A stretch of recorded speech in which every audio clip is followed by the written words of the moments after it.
Hello, I'm Ross Wise, and I'm a Master of Wine. I'm Marcus Ansems, and I'm a Master of Wine. I'm Jeff Moss, and I guess I'm also a Master of Wine. So today, us three Masters of Wine are going to taste the best of what Canada's got to offer. This is part one of the first video, so that's going to be sparkling and whites. Let's get into it.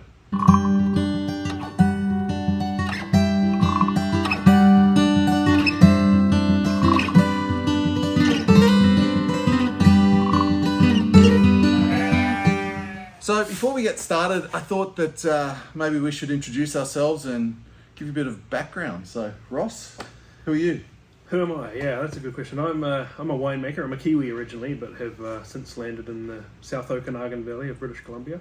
Winemaker at Black Hills Estate Winery, focusing on, I guess, Rhone and Bordeaux whites and reds, and having some fun down there in the valley. Right on. Jeff? I'm a wine marketer. I run a small marketing agency called Lithica Wine Marketing.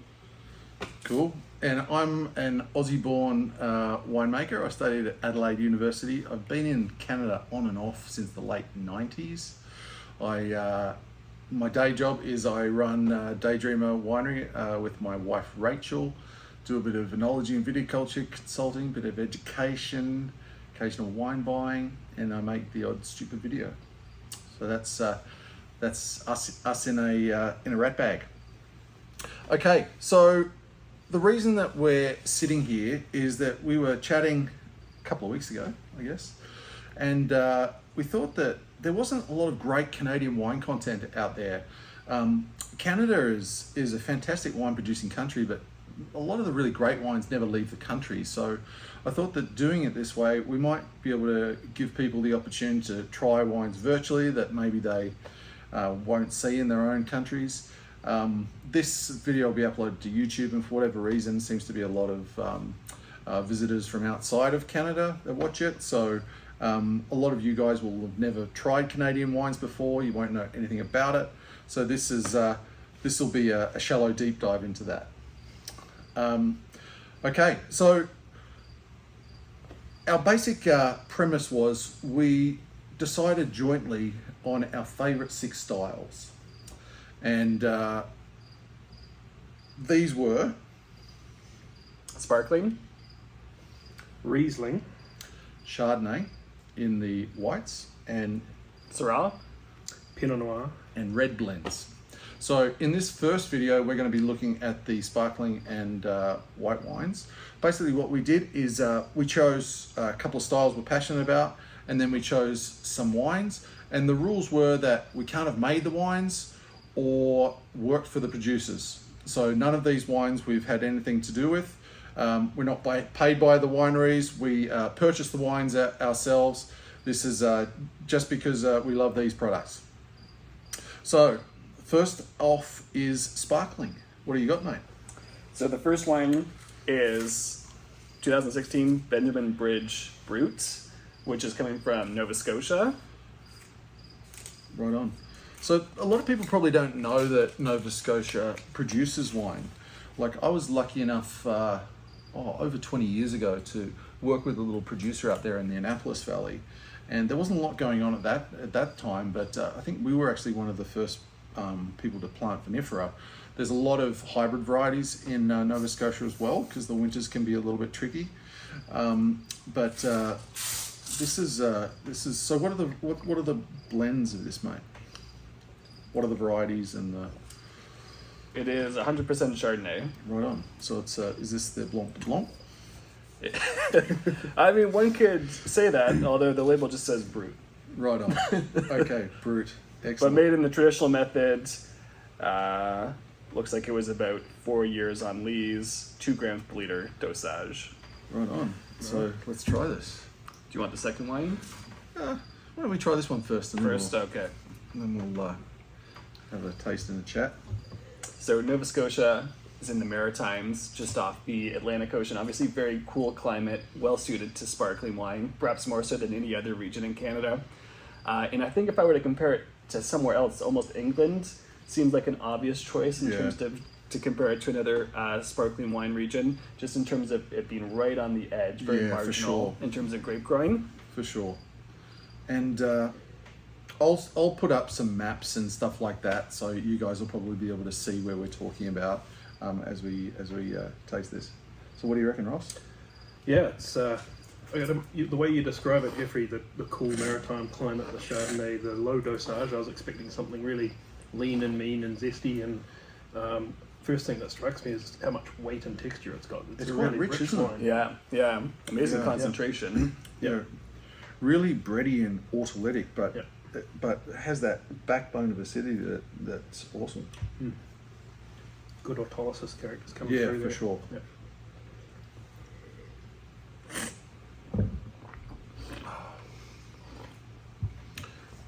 Yeah, I was expecting something like much more austere, Mm-hmm. whereas this is, I think, beautifully balanced.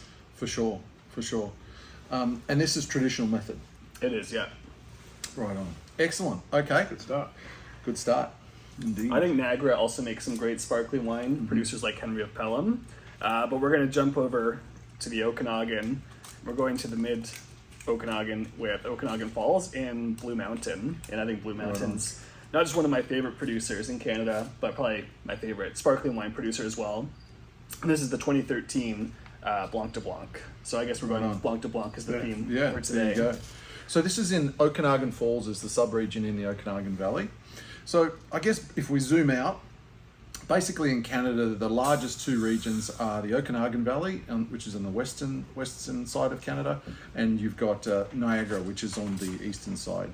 Okanagan Valleys, there's about 9,600 acres, and I think Niagara is about 13,600 is the last stats that I saw.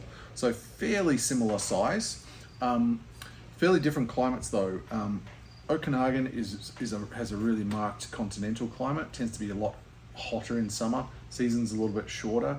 The commonality between the regions are, we've got these deep glacial lakes here in the Okanagan Valley, which is Okanagan Lake, Skaha Lake, Soyuz Lake, and in Ontario, there's Lake Ontario and Lake Erie to a lesser effect. And there's also either side of the lakes here, we've got these mountains behind us and in front, east and west, whereas in Niagara, there's actually a big escarpment. So in effect, you get the same thing happening. You get this big body of water that moderates the temperature at either end of the growing season. You end up with these convection currents. So the growing season actually ends up being quite stable and long.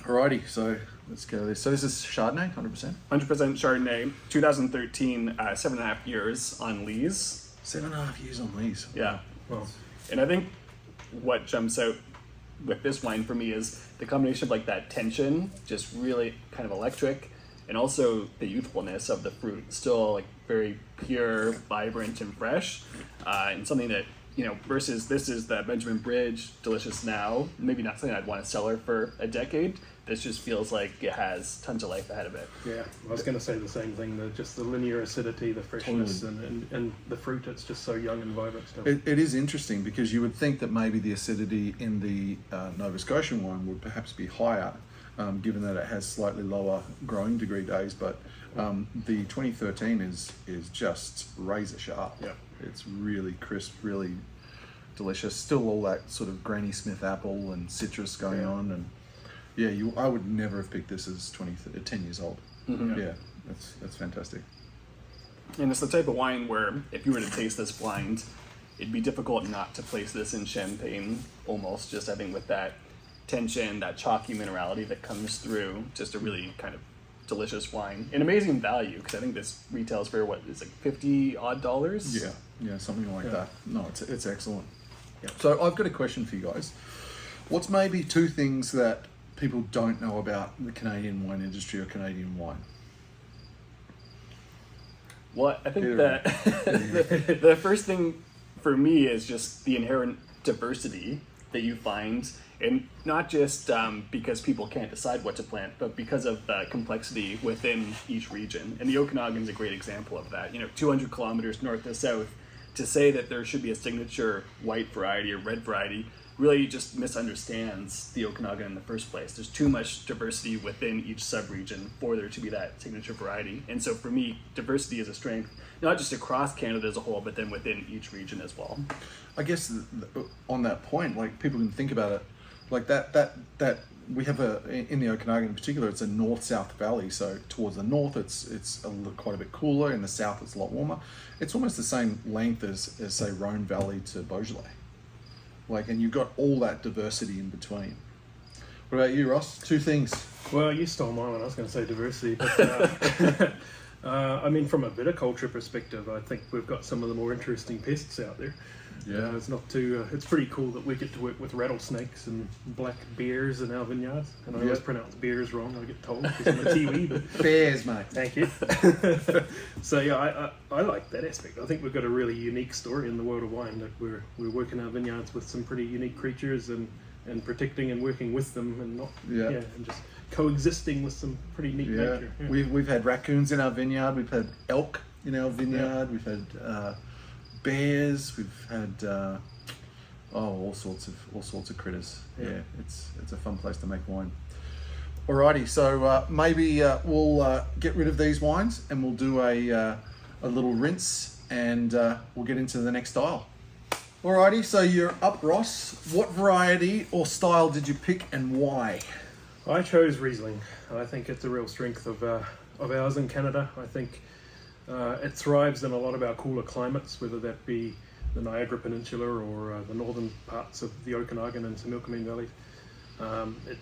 It does really good expressions in different soil types as well, which I think shows off the diversity of Riesling within this country.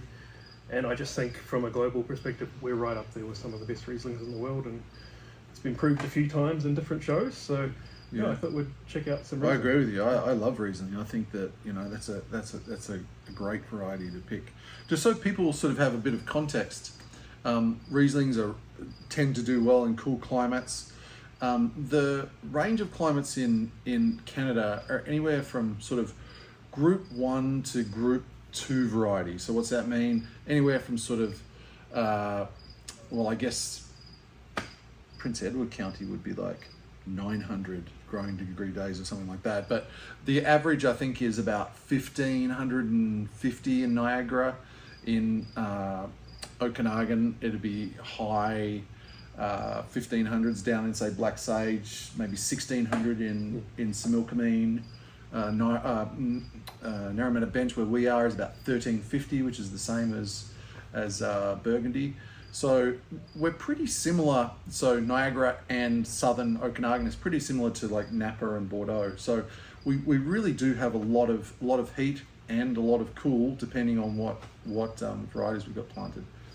So get into it, mate. All right, so for my first wine, I've gone with the Hidden Bench Falsec Vineyard Riesling from 2017.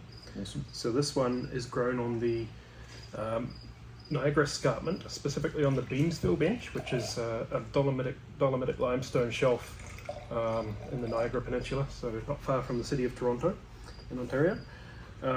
So you've worked a bit out there, haven't you? I've worked a lot around. I haven't worked with this particular winery, but yeah, and I've worked all around it. Yeah, so a really neat area it's quite a cold area.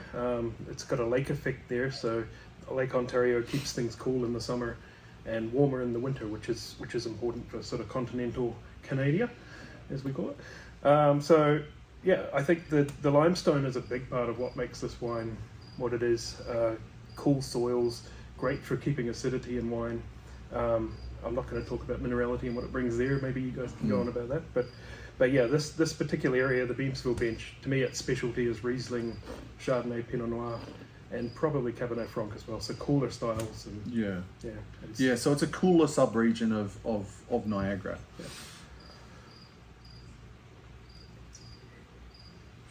And do you know anything about the 2017 vintage in Niagara? No, I left in 2016 actually. Because I was going to say, this show is a little bit more developed, I think, than I was expecting. I don't know what you two think. Yeah, I think a little bit of honey there. Perhaps not like the petrol kind of character, but certainly a little bit of honey and evolution. Candied lemon. Yeah. I think it's Candied lemon, that's a good one. I think it's really delicate on the nose, and I really like that To me, it's a real pure Riesling character here. A little bit of stone fruit, but it's definitely on the tense sort of citrus and floral side to me.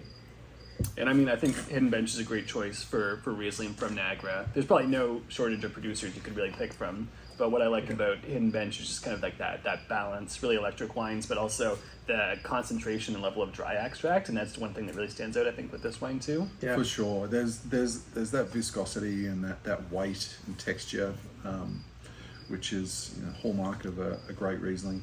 Yeah. And we're coming in at 10% alcohol as well. So Yeah. So I guess stylistically, where would you put this? Say if you'd never tried this wine, and maybe you tried some Rieslings from around the world, where would you say this reminds you of? Or what other homer climes would you say that it's similar to?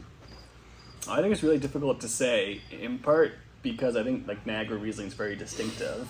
And I think, it would be difficult for someone who hasn't tasted Niagara Riesling before to relate to this, but it's difficult to compare it anywhere else because it's its own distinct kind of take on Riesling.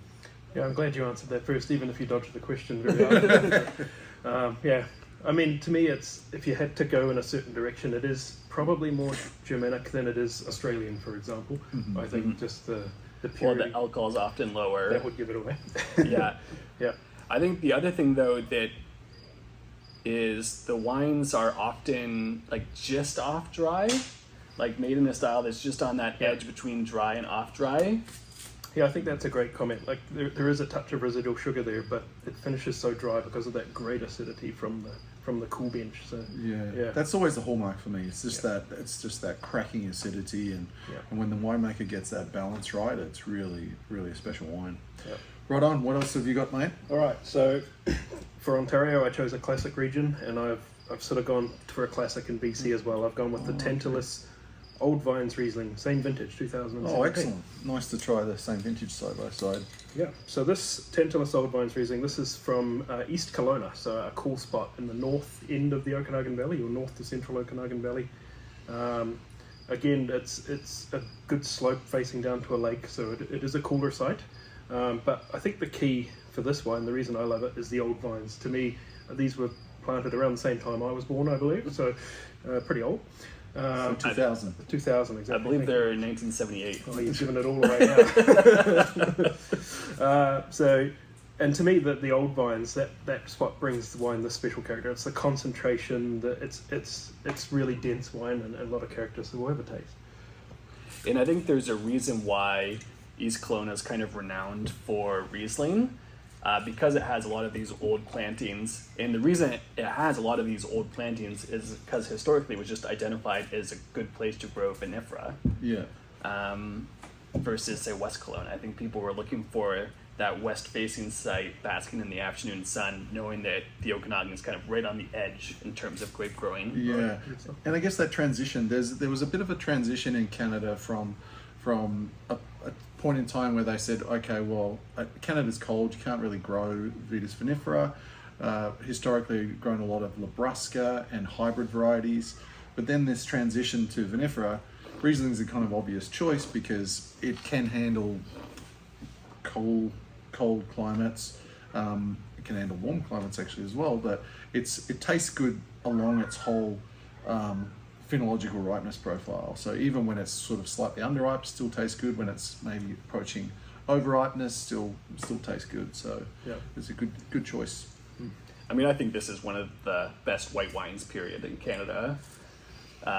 It's pretty serious stuff, isn't it? Yeah, and especially for the price. Like, this is $50 Canadian, and when you're considering you're drinking what really is world-class wine at a bargain price, I think this can safely go against a lot of like GG wines. But if I go back to your question in terms of like what do we compare Niagara to, well, to me, East Kelowna Riesling maybe is closest to something like Eden Valley Riesling with a lot of that kind of lime-like character. For sure, and also in this style, it's the one thing that we should mention. This is bone dry, so this has got quite a lot of acidity. So you would think, okay, maybe is it too acidic, but it has this old vine richness that just that carries it, and so you end up with this tension, but also this texture, and I think that's really the hallmark of this wine for me. Yeah, On the back label, they say it's even less than dry. It's to the left of dry on the scale. So yeah, very dry, and sits just above 12% alcohol, I think. So yeah, I think to your point, probably closer to the Australian styles. But so, and I think still distinctive. Like, I think you can safely identify East Kelowna Riesling versus other pockets, especially in the Okanagan. There's just an extra depth to the fruit. I think, again, it's because of the old vines. Yeah, For sure. Just that level of minerality. The other thing that stands out comparing these two specific wines or these two bottles is the Tantalus Old Vines comes across much more youthful and fresh, I find. For sure. Yep. Yeah, exactly. I was going to make the same point. It's still extremely youthful. You know, you still got that kind of citrus and real lean mineral style. The one thing that I noticed with Okanagan Riesling is, you know, further north you go, the style gets more mineral, less stone fruit, less tropical. As you head down to the middle, so sort of Summerland, Narromata, it gets a little more tropical. As you head down to sort of Oliver, OK Falls, Osoyoos area, again, very overtly tropical and stone fruit. And then it tends to develop some of those kerosene characters quite early as well. How long do you think this one could age for, guys? I think you're looking at 20 years. I was going to say 20 years, so. Especially under a screw cap closure. Yeah. Oh, yeah. Oh, this is a great wines. Thanks very much, mate, for bringing them. These are great. You guys can't taste them, but they taste great. All right, so I guess I'm up, guys. I chose Chardonnay. Now, the reason I chose Chardonnay is I honestly think it's the most consistent variety across Canada. It's super adaptable. There's great Chardonnay coming out of Prince Edward County, great coming out of Niagara, Okanagan, from north to south. There's really interesting stuff. It's just an extremely versatile variety that suits the Canadian climate really well. And yeah, so that's why I chose Chardonnay. So the first one I've got is the Closure Chardonnay Chardonnay. This is 2020 vintage. So this Chardonnay is actually from 20 Mile Bench. So this is just down from Beamsville Bench, right? Yeah. I was lucky enough to work in this area when I was over in Niagara, and I actually ran a vineyard right next door when they were planting this vineyard, which would have been in the early 2000s. And the quality of the fruit that I saw there at that time from this vineyard I was working with was just fantastic. So I was super excited to see the evolution of this project. This is actually a joint project between Boisset and what is now the Arterra Group in Canada. So it's is this wine? This was made by Thomas Bachelder, right? 2020. Yeah. But I should clarify that I don't think Boisset is involved anymore. Okay, yeah, right on. So it's just 100% Arterra now. Yeah, to the best of my knowledge. Okay. Yeah.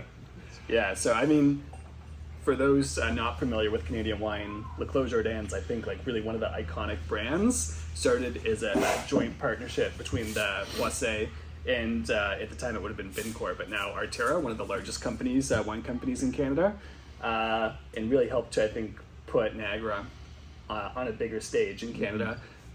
That kind of went extinct around 2011. They kind of just let the brand fade away. And just with Thomas Batchelder, they rejuvenated it, I think it was a couple of years ago now. And to me, it's a really exciting time for Niagara and Canadian wine in general, just not only in terms of having the Closure Chardonnay back, but in terms of what Thomas Batchelder has done with Chardonnay and Pinot in Niagara. Yeah, agreed. You should have brought this wine. You know more about it than I do. He knew more about mine too. Does it? Yeah, that's good. So people who don't know, Jeff actually does a lot of wine judging in Canada. He judges for Wine Align and the Canadian Wine Awards. So he probably sees more of these wines than perhaps Ross and I do in our day-to-day life. So he's a good person to have at the table. And I would say, I do know the 2020 vintage in Niagara was quite a warm vintage. And I think you see that in this wine. Like, when we think of Niagara, we think of cool climate, and this really kind of pushes that idea in terms of a wine that's showing a lot of kind of very ripe, almost opulent fruit, pushing into that tropical spectrum. Yeah. I'd agree with that. Yeah, to me the pineapple notes are coming through, But to me, the first thing I noticed was how complex it is and how many different ranges of characters it's got. It's got a bit of malolactic, a little bit of oak, beautifully integrated oak, that right tropical fruit, as you say, and it's a stunning wine. That kind of really slight sulfide complexity as well, which I appeal. I like that sort of positive reduction. I love it. But it's interesting. This is probably one of the more tropical ones that I've tried of this wine, and but again, the alcohol I think is moderate. Like it doesn't pop out at all. It's really well balanced. And there's still a freshness. It's almost like it seems counterintuitive with so the this ripeness is of the fruit. 13% alcohol, so very moderate. I think this is showing really well. Lovely wine. Yeah. Okay, the next wine I chose was from the Okanagan Valley. So this is from Kelowna. This is Rosemarys block from 2020 vintage Quails Gate. For whatever reason, when we were talking a little bit before, you're asking me, I just love Rosemarys block is one of those blocks that I just have this affinity with. Regardless of vintage, regardless of what's going on, it always shows its terroir, it always shows its really unique character. And so that's the reason I chose this wine. So in Rosemarys block, from West Kelowna, where the winery is located, it's just over an acre in size. And I think these vines, if I remember correctly, were planted in the late 90s. Yeah. So fairly old vines. And the 2020 vintage, if the 2020 vintage in Niagara was quite warm, in the Okanagan, it was really almost a picture-perfect vintage. Mm-hmm. A little bit more moderate, resulting in just beautifully balanced ripeness. Yeah, 2020 was not hot by any means. And the thing that really marks the 2020 vintage in the Okanagan is you see adequate levels of ripeness, but you see just balanced levels of acidity as well. It really is it's one of my favourite vintages for quite a while. Yeah, I'd agree. I often say I should have retired after 2020. I'm not sure it's going to get much better. And there was one of those vintages, obviously that was right in the middle of COVID, and it seemed like no one was like celebrating the vintage right out of the gates. Yeah. It was only like starting to taste the wines from barrel and tank that people were like, oh, wait a second, this is like something really special here. Yeah. But I think, across the board, I think 2020, if you're going to pick a Canadian wine from a vintage, 2020 is the most consistently good vintage across the whole country for quite a few years. Often, that Niagara will have a great vintage, or maybe it's not quite as nice in Okanagan, vice versa, but 2020 was just one of those great vintages generally in the country. Yeah. So these wines, both barrel fermented, both, I think the hallmark of both these actually is really nice oak integration. Yeah, it's seamless, Yeah. Alcohol seems a little bit higher in this one, but rich, not... so 13.5. So they're both pretty similar actually in a lot of ways. I love the acidity on this wine. To me, it just keeps the length going and works beautifully. And I feel like one of the distinctive characteristics about Rosemary's block to me is just like the restraint to the fruits. Like they could have pushed this much further if they wanted to, but it's just really elegant. This reminds me a lot of good Burgundy. This particular wine, I think, that Côte de Beaune. I think it's a pretty serious wine, and if you're in Canada, you should try and get hold of it because it's definitely worth trying. And much cheaper than Burgundy. Yes, yes. I think this was $60 from memory. The Closure Chardonnay was about the same. Round about the same, around about that 60 mark. Which are both, I mean, for what they are, they're both 90+ point wines. For the price point, they're a bargain. Yeah. So this is the end of part 1. Stay tuned for the next video on our red wines.